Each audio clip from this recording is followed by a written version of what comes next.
নমস্কার, স্বাগতম সহজশিক্ষা চ্যানেলে। সুপ্রিয় শিক্ষার্থী, আজ তোমাদের সাথে আলোচনা করতে চলেছি পঞ্চম শ্রেণীর টুকটুক ও চিকু অধ্যায়ের অনুশীলনী প্রশ্নগুলো। তো চলো দেরি না করে আমরা শুরু করি। প্রথমেই আছে, ডান পাশ থেকে শব্দ নিয়ে খালি জায়গায় বসিয়ে বাক্য লিখি। এখানে বাম পাশে এই যে বাক্যগুলো আছে শূন্য স্থান সহ, এবং ডান পাশে এই শব্দগুলো আছে। তো আমি প্রথমেই পড়ে যাচ্ছি, তোমরা মিলিয়ে রাখবে।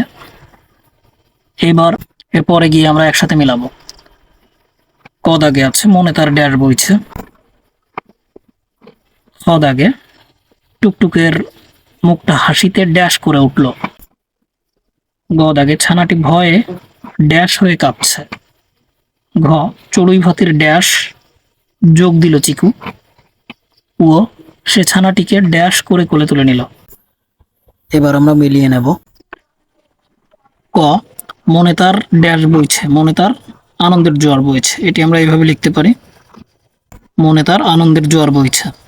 খ, টুকটুকের মুখটা হাসিতে ড্যাশ করে উঠল। উত্তর হবে ঝলমল।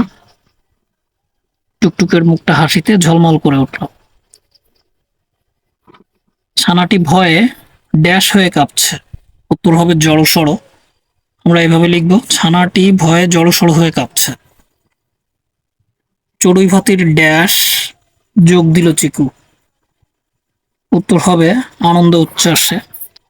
আমরা এইভাবে লিখে ফেলবো, চড়ুই ভাতির আনন্দ উচ্ছ্বাসে যোগ দিল চিকু।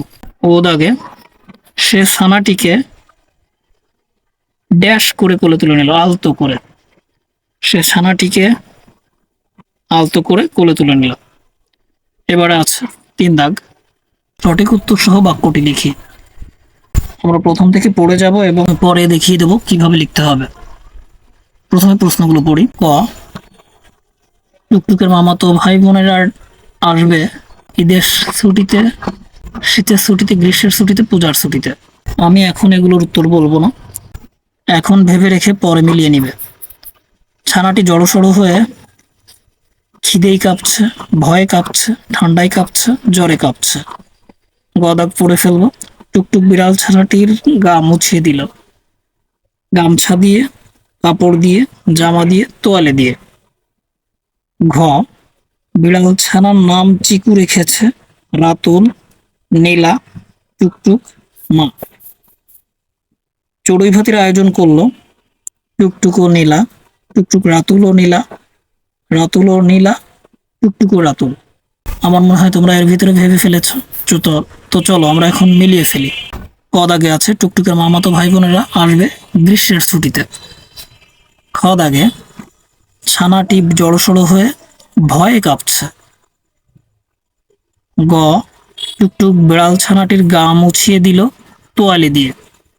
ঘ, বিড়াল ছানার নাম চিকু রেখেছে টুকটুক।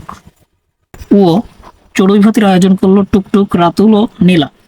পরের দাগ নম্বর শুরু করার আগে তোমাদের বলতে চাই, তোমাদের একটা সাবস্ক্রাইবই আমাদের জন্য অনেক বড় অনুপ্রেরণার।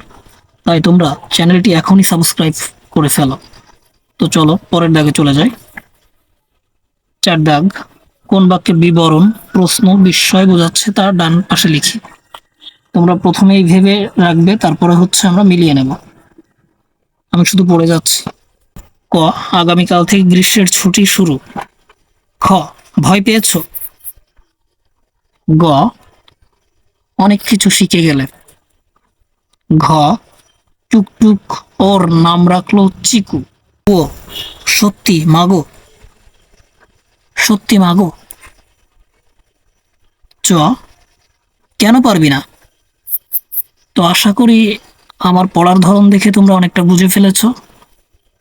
তো চলো আমরা মিলিয়ে নিই। ক, আগামীকাল থেকে গ্রীষ্মের ছুটি শুরু, এটি একটি বিবরণমূলক বাক্য। খ, ভয় পেয়েছো, এটি একটি প্রশ্নসূচক বাক্য। অনেক কিছু শিখে গেল, এটি বিবরণমূলক। ঘ, টুকটুক ওর নাম রাখলো চিকু, এটিও বিবরণমূলক। ও, সত্যি মাগো, সত্যি মাগো, এটি বিস্ময়সূচক। চ, কেন পারবি না, এটি প্রশ্নসূচক। এবার দাগ নম্বর 5, বাক্যের শেষে দাড়ি, প্রশ্ন চিহ্ন অথবা বিস্ময় চিহ্ন বসিয়ে পুনরায় লিখি। আমি বাক্যগুলোর ভাব রেখে পড়ার চেষ্টা করছি, তোমরা উত্তর কি হতে পারে সেটি সাথে সাথে ভেবে রাখবে। ক, টুকটুক স্কুলে পড়ে। খ, তোমরা ওদের মারছো কেন? গ, কি সুন্দর লাগছে চারদিক। ঘ, আহারে আহারে ওর কত কষ্ট। ও, তুমি কি তার নাম জানো? চ, এখনই চলে আসো। তো নিশ্চয়ই ভেবে ফেলেছো। আমরা আস্তে আস্তে প্রশ্নগুলো উত্তরটা মিলিয়ে নেব এবং কিভাবে লিখতে হবে সেটি দেখব। ক দাগে, টুকটুক স্কুলে পড়ে এখানে দাঁড়িয়ে বসবে।